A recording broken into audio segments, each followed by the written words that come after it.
Assalamualaikum warahmatullahi wabarakatuh. Pada kesempatan ini saya akan menjelaskan tentang trigger atau pemicu di dalam MySQL.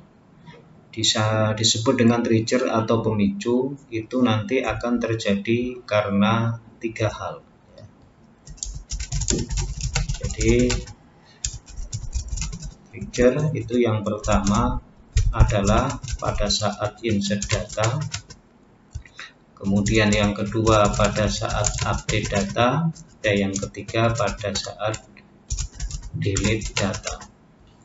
Jadi insert misalnya kita menggunakan perintah insert into yang ada di query, update maupun delete itu adalah tiga event atau tiga momen terjadinya sebuah trigger. Ya. Oke, jadi begini. Salah satu fungsi dari trigger kalau ini nanti diterapkan di database itu begini. Misalnya kita ingin di sini ada database akademik, lalu kita ingin mencatat seluruh aktivitas yang ada di tabel mahasiswa.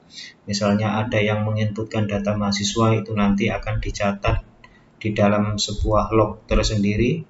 Misalnya nanti ada yang menghapus data mahasiswa juga akan dicatat, atau ada yang merubah data mahasiswa juga akan dicatat. Lalu di mana cara mencatatnya? Nanti hasil catatan dari aktivitas di tabel mahasiswa ini nanti akan kita masukkan ke dalam tabel log data. Kita lihat dulu tabel log data ini terdiri dari secara struktur ada ID yang berisi nomor otomatis, kemudian tanggal yaitu kapan kejadian itu berjalan atau terjadi, kemudian keterangan apa yang terjadi ini nanti kita isikan di keterangan.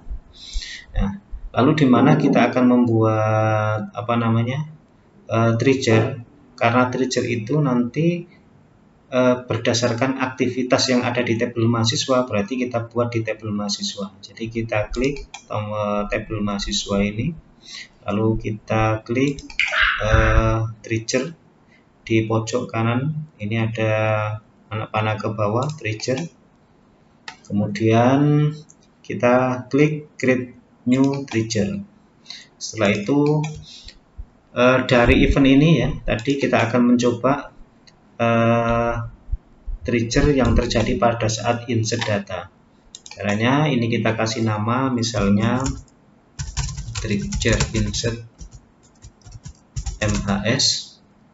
Kemudian untuk tabel sudah benar mahasiswa, waktu before itu berarti sebelum data itu diinputkan ke dalam tabel. Kemudian kejadian, ini ada tiga pilihan, insert, update, delete. Nah, saat ini kita coba insert. Oke, kemudian kejadian, ini di kejadian ini kita ketikkan query, apa yang kita inginkan pada saat ada orang menginputkan data ke mahasiswa. Nah, kita catat. Kita akan mencatat insert into ya. Log data. Ya, karena kita akan mencatat untuk dimasukkan ke tab log data. Kemudian ada tanggal, kemudian keterangan, values. Buka kurung. Untuk tanggal sekarang di MySQL itu pakai now begini. Kemudian untuk keterangannya kita isi, karena keterangan ini nanti isinya itu berupa kata-kata ya, dan ini terdiri dari beberapa data yang diinputkan. Misalnya kata-kata itu nanti terjadi input data mahasiswa, NIM berapa, namanya siapa, misalnya kita catat. Nah, itu kita gunakan concat ya, fungsi concat ini untuk menggabung beberapa data atau string ya. Misalnya di sini concat tulisan yang pertama, misalnya input data mahasiswa. Oke, kemudian petik dengan NIM misalnya ya, mahasiswa, kemudian koma, begini saja NIM .2. Nah, ini kemudian koma. NIM-nya berapa yang diinputkan oleh user tadi, kita ambil dengan cara ketikkan new titik NIM, lalu koma lagi, kemudian kita kasih string nama, ya, spasi, titik 2, petik, kemudian koma, new titik nama. Nah, kira-kira seperti ini, tutup kurung, selesai, ya.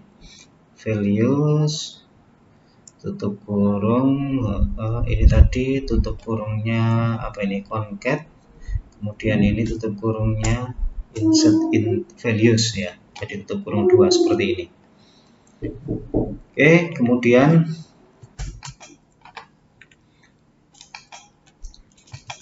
selanjutnya kita simpan, ya. Oke. Nah, ini sudah ada trigger MHS before insert. Oke, untuk pada saat insert data, ya, kejadiannya pada saat insert data. Mari kita coba apakah trigger yang barusan dibuat ini tadi sudah berfungsi. Kita lihat dulu table log data, ya. Table log data bahwasanya di sini masih kosong, belum ada isinya. Lalu kita akan menginputkan data mahasiswa, ya. Tambahkan, ya. Jadi mahasiswa, kemudian klik tambahkan. Kita coba ngisi, misalnya NIM-nya 26001, namanya Firman. Oke, langsung saja kita simpan misalnya. Oke, berhasil ditambahkan. Apakah barusan yang diinputkan ini tadi akan dicatat oleh trigger dan dimasukkan di log data? Mari kita lihat di log data. Nah, ini, ya, sudah ada isinya bahwa pada tanggal 26 ini jam sekian ini terjadi keterangannya input data mahasiswa, ya. Mari kita lihat. Jadi ini keterangannya input data mahasiswa dengan NIM 26001, nama Firman. Jadi log ini tadi sudah berhasil dicatat. Oke, untuk selanjutnya, jadi nanti setiap ada inputan data mahasiswa akan selalu dicatat di log supaya tahu itu tadi data diinputkan kapan, ya, tanggal berapa dan jam berapa. Oke, kembali lagi ke tabel mahasiswa, kemudian hak akses, trigger. Sekarang kita akan bikin lagi trigger pada saat update. Jadi ini kita klik create new trigger, kita kasih nama trigger update MHS. Untuk kejadian kita ganti update. Nah, yang ingin kita catat pada saat update, ya, sama, bahwasanya karena kita akan mencatat kejadian update ini ke dalam table log data, maka perintahnya sama, insert into log data, yang diisi adalah tanggal dan keterangan, kemudian values, buka kurung, yang pertama untuk tanggalnya now, kemudian keterangannya adalah concat, untuk menggabung beberapa data, concat update data mahasiswa,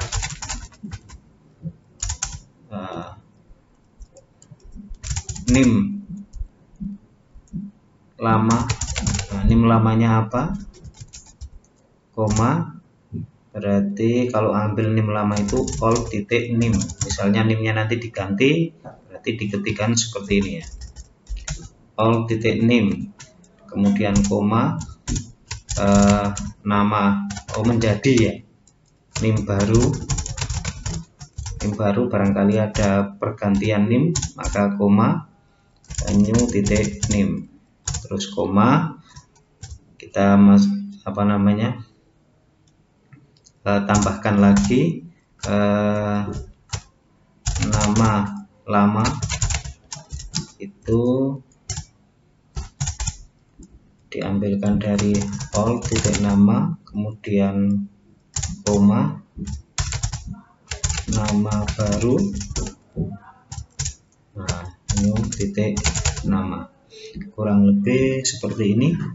Jadi nanti akan muncul tulisan penjelasan. Kalau ada NIM lama, ada pergantian data NIM atau nama, itu nanti akan dijelaskan di log.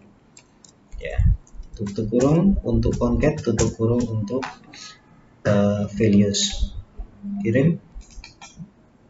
Oke, mari kita cek di log data. Ini tadi masih tetap masih 1. Sekarang kita akan coba mengganti data mahasiswa. Misalnya di sini ada Abdul Hadi, kita ubah. Abdul Hadi itu NIM-nya 2025, saya ubah menjadi 202602, namanya Abdul M, ganti M Abdul Hadi, seperti ini. Saya simpan. Oke, nah ini masih ada kesalahan, kesalahan di mana ini? Nah, ini kesalahan di trigger ya, ada penulisan tanggal kurang tepat. Oke, kita kembali ke trigger, kemudian update, ini kita ubah. Ini tadi ngetik tanggal salah menjadi tangga. Oke, kirim. Kita ubah lagi, salah satu data mahasiswa Abdul Hadi, ubah menjadi 202602, ini menjadi M. Abdul Hadi, kemudian kirim. Nah, mari kita lihat di log data. Nah, ada tambahan lagi, isinya itu adalah ini pada tanggal 45/2026, update data mahasiswa NIM lama 2025, lalu diganti NIM barunya 200602, nama lama Abdul Hadi, nama baru M Abdul Hadi. Jadi ketika ada pergantian perubahan data mahasiswa, khususnya NIM dan nama, ini akan selalu dicatat. Kalau ingin ditambahkan tidak hanya NIM dan nama, misalnya tempat lahir, tanggal lahir, bisa ditambahkan di script trigger-nya tadi. Oke, yang terakhir adalah hapus. Ya, kita kembali lagi ke trigger, kemudian create a new trigger. Ini kita tulis delete trigger MHS, kemudian tabelnya mahasiswa, waktu before kejadian adalah delete. Perintahnya adalah sama, insert into log data, tanggal dan keterangan, kemudian values, buka kurung, no untuk tanggal saat ini, tanggal komputer, kemudian concat, ada keterangan hapus data mahasiswa dengan NIM, koma, all titik NIM, karena pada saat perintah delete ini nggak ada new titik NIM, nggak ada, karena delete ya, tidak ada data yang diubah atau data yang diinputkan. Kemudian koma, atas nama, seperti ini, all titik nama, tutup kurung 2 kali. Ya, oke, kirim. Mari sekarang data mahasiswa, ada salah satu yang kita hapus, misalnya Budi, ini hapus. Oke. Kemudian satu lagi, Ma'arif, kita hapus. Oke, mari kita lihat data log data.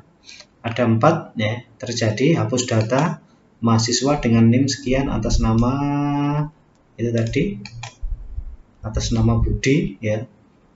Ini tercatat. Oke, jadi ketika trigger sudah kita buat, nanti setiap kali ada inputan data di tabel mahasiswa atau update data mahasiswa dan hapus data mahasiswa, maka akan selalu tercatat di log. Ini salah satu fungsi trigger. Oke, saya kira cukup. Mudah-mudahan bermanfaat. Saya kira dulu. Assalamualaikum warahmatullahi wabarakatuh.